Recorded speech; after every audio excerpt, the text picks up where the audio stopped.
چو گیتی سر آمد بران دیو بند، جهان را همه پندی او سودمند.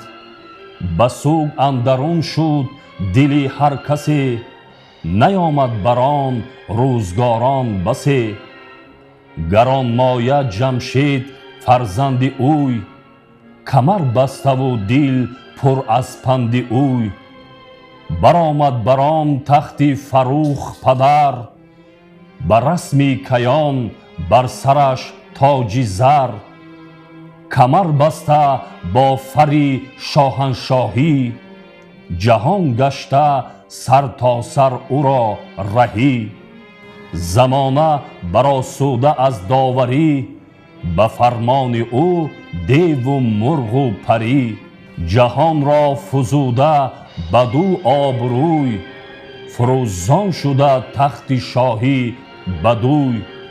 منم گفت با فره ایزدی، همم شهریاری و هم موبدی.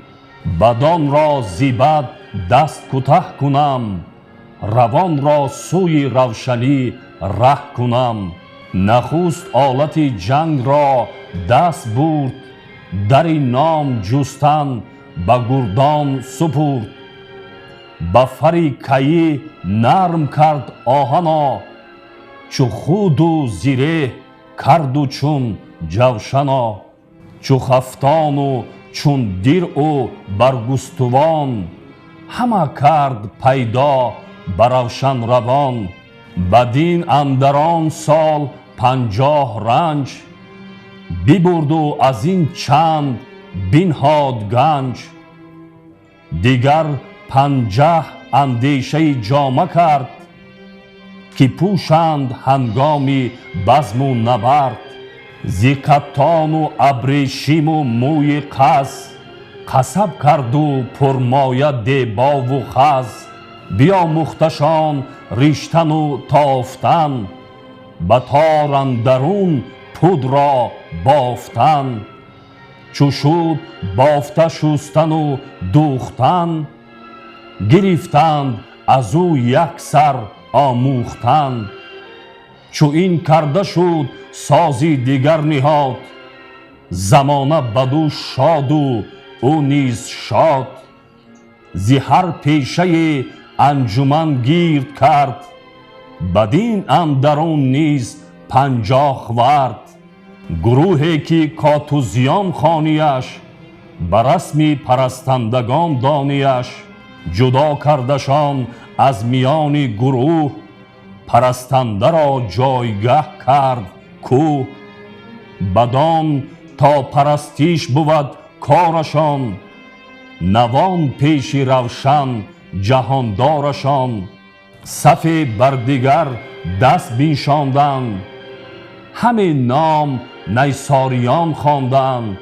کجا شیرمردان جنگاورند، فروزنده لشکر و کشورند. کز ایشان بود تخت شاهی به پای، وز ایشان بود نام مردی به جای. به سود 3 دیگر گروه را شناس، کجا نیست بر کس از ایشان سپاس. بیکارند و ورزند و خود بدروند، به گاه خورش سرزنش نشنوند. ز فرمان تن آزاده و خورده نوش، از آواز پیغاره آسوده گوش. تن آزاد و آباد گیتی بدوی، برآسوده از داور و گفت و گوی. چی گفت آن سخنگوی آزاد مرد، که آزاد را کاهلی بنده کرد. 4 که خوانند اهت و خشی، همان دست ورزانی با سرکشی. کجا کارشان همگنان پیشه بود، روانشان همیشه پراندیشه بود. بدین اندرون سال 50 نیز، بخورد و بورزید و بخشید چیز. از این هر یکی را یکی پایگاه، سزاوار بگزید و بنمود را. که تا هر کس اندازه خویش را، ببیند و دانند کم بیش را.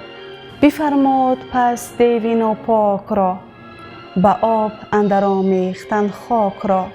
هر آنچه از گیل آمد چو بشناختند، سبک خشت را کالبد ساختند. به سنگ و به گچ دیو دیوار کرد، به خشت از برش هندسی کار کرد. چو گرمابه و کاخهای بلند، چو ایوان که باشد پناه از گزند. ز خارا گهر جست یک روزگار، همی کرد از او روشنی خواستار. به دست آمدش چند گونه گهر، چو یاقوت و بیجاده و سیم و زر. ز خارا به افسون برون آورید، شد آراسته بندها را کلید. دیگر بویها را خوش آورد باز، که دارند مردم به بویش نیاز. چو بانو چو کافور و چون مشک ناب، چو عود و چو عنبر چو روشن گلاب. پزشکی و درمان هر دردمند، در تندرستی و راه گزند. همان رازها کرد نیز آشکار، جهان را نیامد چو او خواستار. گذر کرد زان پس به کشتی بر آب، ز کشور به کشور برآمد شتاب. چنین سال 50 بورزید نیز، ندید از هنر بر خرد بسته چیز. همه کردنی ها چو آمد به جای، ز جای میهی برتر آورد پای.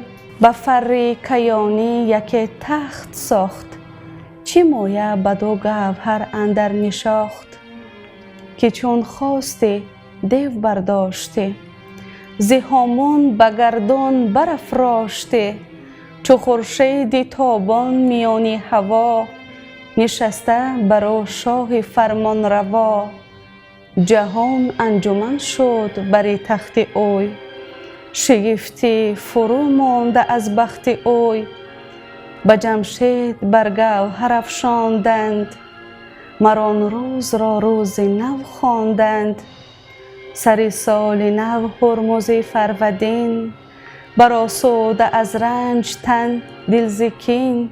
بزرگان به شادی بیاراستند، می و جام رامشگران خواستند.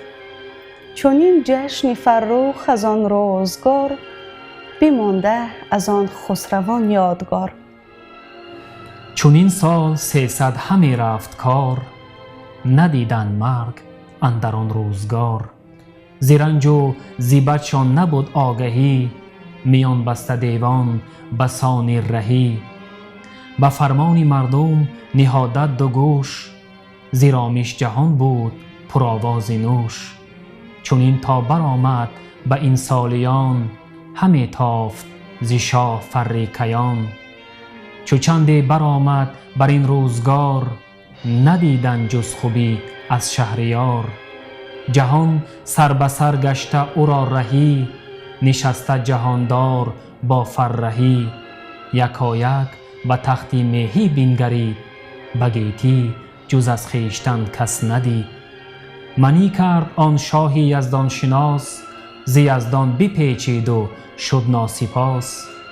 گرانمایگان را ز لشکر بخواند، چی مایه سخن پیش ایشان براند. چنین گفت با سال خورده میهان، که جز خویشتن را ندانم جهان. هنر در جهان از من آمد پدید، چو من نامور تخت شاهی ندید. جهان را به خوبی من آراستم، چنان گشت گیتی که من خواستم. خور و خواب و آرامتان از من است، همان پوشش و کامتان از من است.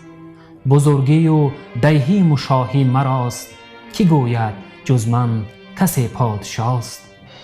به دارو و درمان جهان گشت راست، که بیماری و مرگ کس را نکاست. جز از من کی برداشت مرگ از کسی، و اگر بر زمین شاه باشد بسی. شما را ز من هوش و جان در تن است، به من نگرود هر کی آهرمن است. گریدون که دانید من کردم این، مرا خواند باید جهان آفرین.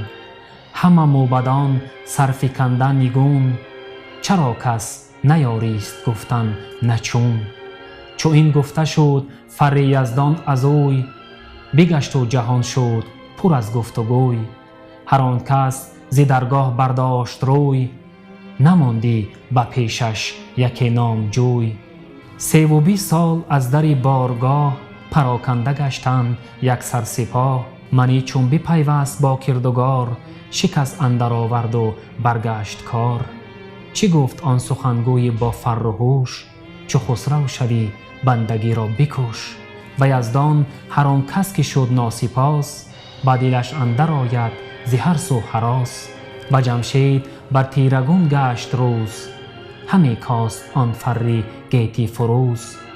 همی راند از دیده خون در کنار، همی کرد پوزیش در کردگار. همی کاست زو فره ایزدی، برآورد بر وی شکوهی بدی.